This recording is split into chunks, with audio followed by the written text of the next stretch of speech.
सभी छोटे बड़े श्रोताओं को सुनीता भटनागर का प्यार भरा नमस्कार।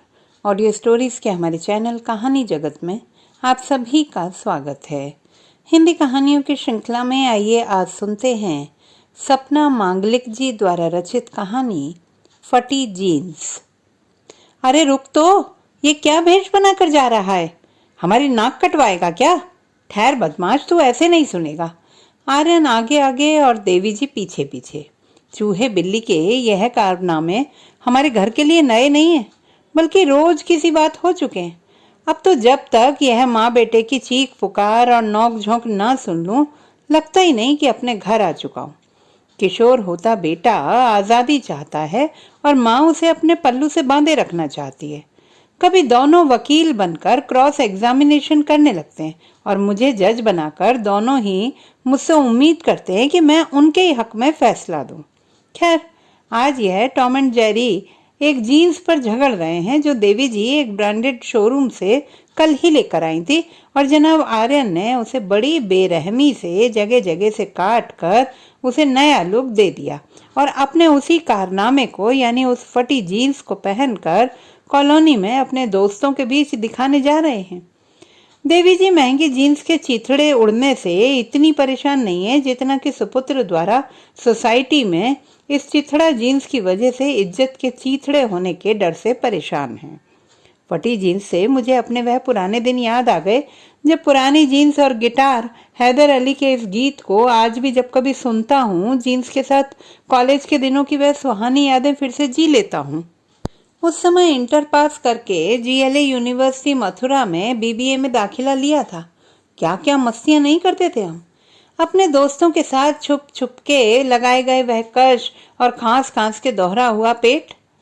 उन दिनों कश को गोल छल्लेदार बनाने के लिए अक्सर पान की दुकान से 3 रुपए की एक खरीदना और धड़कते दिल से शुतुरमुर्ग की तरह आसपास यूं बार बार नजरें घुमाना कि बेटा कोई देख तो नहीं रहा है, नहीं तो घर पर वाट लग जाएगी। कॉलेज के दिनों में न जाने क्यों वही काम करने में सबसे ज्यादा मजा आता है जो निषेध माने जाते हों, जैसे चुपके चुपके बियर का शॉट लगाना या कन्या को साथ लेकर एक फिल्म देखाना। पूरी फिल्म में उसे छूने की कल्पना कर उत्तेजना में कान नाक का गर्म हो जाना, तमाम पॉकेट मनी कन्या को पैम्पर करने की कोशिश में फूंक देना और अपने मंगलवार के फास्ट का बहाना करके उस गपागप चाटती खाती फ्री में मौज मनाती कन्या को देखकर मन ही मन जीभ लपलपाना।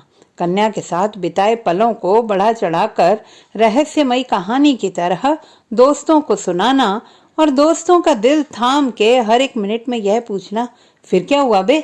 अबे जल्दी मुद्दे पर आना, या फिर चुम्मी ली कि नहीं भाभी की? दोस्तों के सामने अपने आप को दबंग और शेर दिल साबित करने की प्लानिंग। उफ, क्या भूले जा सकते हैं वे दिन। जब कॉलेज के पहले दिन मम्मी ने मुझे जेट ब्लैक रंग की जीन्स और पीले रंग की टी शर्ट दी तो मैंने बड़े खुश होते हुए पहनी। मुझे लगा कि मेरे दोस्त मेरे नए कपड़ों की दाद देंगे, मगर एक लल्ले ने जाते ही टोक दिया, अबे क्या छोकरियों की तरह नए चमकीले कपड़े पहनकर आया है? अब तो माचो बनने के दिन है बे, देख मेरा स्टाइल देख।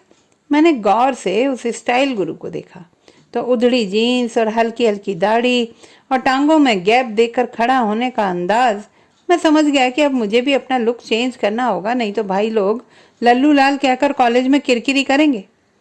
उस दिन घर जाते ही जितनी भी जीन्स मैंने पुरानी और फेड होने के कारण पहनना छोड़ दिया था, उन्हें दोबारा पहनने के लिए घर के हर कोने में धूल भरे स्टोर की पोटलियां खोल खोल कर खाक छान मारने का काम भी किया। बड़ी मुश्किल से भूरे से आधे सफेद रंग में तब्दील धूल में नहाई हुई एक अदद जीन्स मिल ही गई। मैं उस जीन्स को लेकर बाहर आया ही था कि माँ ने लपक कर जीन्स मेरे हाथ से लेते हुए कहा था, अरे पुरानी जीन्स क्यों ले आया? कल ही बर्तन वाले से इसके बदले चम्मच लूंगी, रख वापस पोटली में। मैं माँ से जीन्स छीनते हुए गुस्से में बोला, माँ मेरी जीन्स से आप चम्मच खरीदते हो? आज के बाद मेरी चीजों को हाथ भी मत लगाना।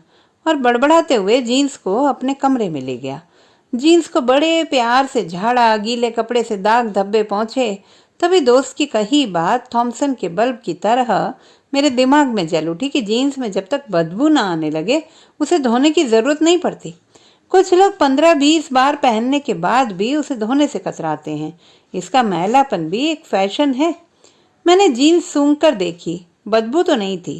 अब मैं लगा उसके कमजोर हिस्से को ढूंढने, जिससे कि कोई धागा निकाल कर उसे थोड़ा सा उधेड़ दूं। कुछ देर के प्रयास के बाद मैं सफल हो गया और दूसरे दिन मैं भी माचो लुक में कॉलेज अपने दोस्तों की दाद लेने पहुंच ही गया। यह बात और है कि मेरी फटी जीन्स शाम होते होते अपने मूल स्थान से ऐसी फटी कि दोस्तों का हंसते हंसते बुरा हाल हो गया और मैंने फिर कभी फटी जीन्स न पहनने की कसम खाई। बचपन से युवावस्था में कदम रखने के इस सबक के साथ दूसरा सबक सीखा बंदियों को ताड़ने का। डेनिम के जांघों से चिपके छोटे छोटे निक्कर पहनकर कौन कितनी खूबसूरत लगती है। भाई लोगों की भाषा में बोले तो नया माहौल, नई उम्र और नया खुमार, सब कुछ चरम पर था। उस पर उन्हीं दिनों रिलीज हुआ हैदर अली का गीत, जिसे कुछ गिटार बजाने वाले दोस्त गा गा कर बंदियों को रिझाते थे।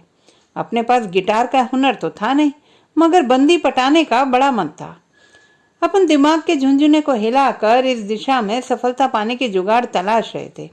एक परम अंतरंग मित्र जो उन दिनों पढ़ाई से ज्यादा वक्त अपने प्रेम की तलाश में खर्च किया करते थे, उनको हर दूसरे तीसरे दिन प्यार हो जाता था और हम उनके लिए खत लिख लिख कर देते थे। चौथे दिन लड़की का सैंडल या थप्पड़ खाने के बाद उनको बातों बातों में लड़की को बेवकूफ और उन्हें हीरा कहकर फुक्के पर चढ़ा उनका गम भी गलत करना हमारे उस वक्त के जरूरी कार्यों की सूची में था। मेरे उस मित्र ने न जाने कितनी बार कितनी ही नावों में कितनी कितनी बार पैर रखा यार, मगर फिर भी फाइनल ईयर तक नहीं हुआ बेड़ा पार। मगर फाइनल ईयर में जो घटित हुआ उसे न वह भूल सकता है और न ही मैं कभी भूल पाऊंगा। बात तब की है जब कॉलेज ट्रिप पर हम सभी शिलोंग जा रहे थे। पहली बार इतनी दूर पूर्वोत्तर की यात्रा का रोमांच और ढेर सारी मस्ती करने के सपने आंखों की पुतलियों के इर्द गिर्द नाच रहे थे। अपने अपने बैकपैक कंधे पर लटका कर गुनगुनाते हुए हम ग्रुप में रेलवे स्टेशन पहुंचे और अपने अपने रिजर्वेशन के हिसाब से सीट भी संभाल ली। थोड़ी देर गाड़ी खड़ी रही, फिर धीमे धीमे झूले की तरह थरथराहट सी देकर गाड़ी ने सीटी दी और धीरे धीरे आगे चल दी। फिर गाड़ी ने धीरे धीरे अपनी रफ्तार बढ़ा दी। मैं गोरकी की किताब निकाल कर पढ़ने लगा कि थोड़ी देर बाद गाड़ी की गति धीमी हो गई। शायद कोई स्टेशन आ रहा था जहां उसे रुकना था। खिड़की से बाहर का दृश्य देखा तो आंखें खुली रह गईं। पलकों ने झपकना बंद कर दिया। चारों ओर ऊंचे ऊंचे घुमावदार बड़े पहाड़ों पर गाड़ी चढ़ती जा रही थी। बड़े बड़े हरे पेड़ों में रंग बिरंगे फूल मानो प्रकृति की सुंदरता में चार चांद लगा रहे हों।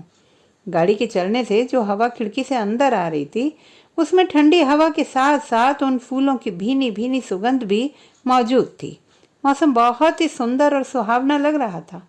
मैं पुस्तक पढ़ते पढ़ते आसपास के लोगों को भी ताक रहा था और मन ही मन सोच रहा था कि काश कोई परी से सुंदर लड़की यहाँ मुझे मिल जाए और दोस्तों के सामने मुझे हीरो बनने का अवसर प्राप्त हो जाए। करीब 3 घंटे बाद एक स्टेशन पर गाड़ी रुकी और एक निहायत ही खूबसूरत, यही करीब 17 वर्ष की लड़की मेरे ठीक सामने वाली सीट पर आकर बैठी। जी कर रहा था कि उसे देखता जाऊं, बस देखता ही जाऊं, मगर एक तो पिटने का डर और ऊपर से बगल में बैठे दोस्त के खुराफाती जुमलों का डर, जैसे अबे नौची लाएगा क्या आंखों से, या कोहनी मारकर कहे तो बात करूं। मैं किताब की ओर से उसे चुपके निहार रहा था। थोड़ी देर बाद चाय वाले की आवाज़ सुनकर मैंने किताब को एक तरफ रख दिया और चाय लेकर चुस्की लगाने लगा। उसने भी चाय ली और आगे से ही बात शुरू की। गोरकी मेरे भी पसंदीदा लेखक हैं, क्या तुमने इनकी बेस्ट सेलर बुक पढ़ी है? मैंने मुस्कुराते हुए कहा, जी हाँ, बहुत ही मार्मिक है। मैंने इनकी पुस्तकों को पढ़ पढ़कर लेखन सीखा है। उसने आश्चर्य से पूछा, लिखते हैं आप? क्या लिखते हैं, कविता या कहानी? कहीं छपवाया या नहीं? उसके ढेर सारे सवालों का मैं एक एक करके जवाब देता रहा और धीरे धीरे मठरियाँ और लड्डू के साथ हम न जाने कहाँ कहाँ की बातें शेयर करते रहे। लेकिन गौरतलब बात यह थी कि नाम अब तक दोनों ने एक दूसरे का नहीं पूछा। मेरा दोस्त वहां से दूसरी बर्थ पर बिखरे अन्य दोस्तों को ये खुशखबरी देने पहुंचा कि लल्ले ने बंदी पटा ली है बॉस, ट्रेन में चलते चलते। उनकी फुसफुसाहट को मैं अच्छी तरह से भांप सकता था, जो कुछ यूं थी, अबे साला भीगी बिल्ली बनने का नाटक करता था, ये तो छुपा रुस्तम निकला भाई। अबे साले की गाड़ी चढ़ने दो पटरी पर एक बार, रायता बाद में फैलाएंगे, क्या मजा आएगा भाई। हा हा हा। और फिर सम्मिलित हंसी के स्वर गूंज उठे। मैं समझ गया बॉस कि ये खुराफाती मेरे मित्र बंदी के सामने कोई ना कोई ड्रामा तो करके ही रहेंगे।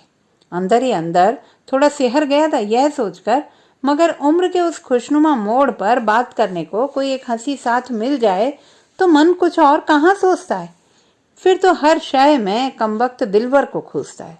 वह लड़की मेरे दिल के सागर में तरंगे उठा रही थी, न जाने कैसे कैसे सपने दिखा रही थी।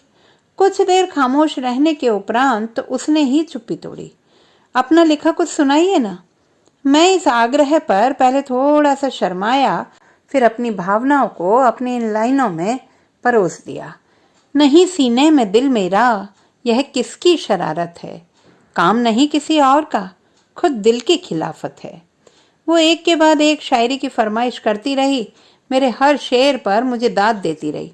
उसने बताया कि वह भी लिखने का शौक रखती है, और फिर तो एक शेर यहाँ से और एक शेर वहाँ से।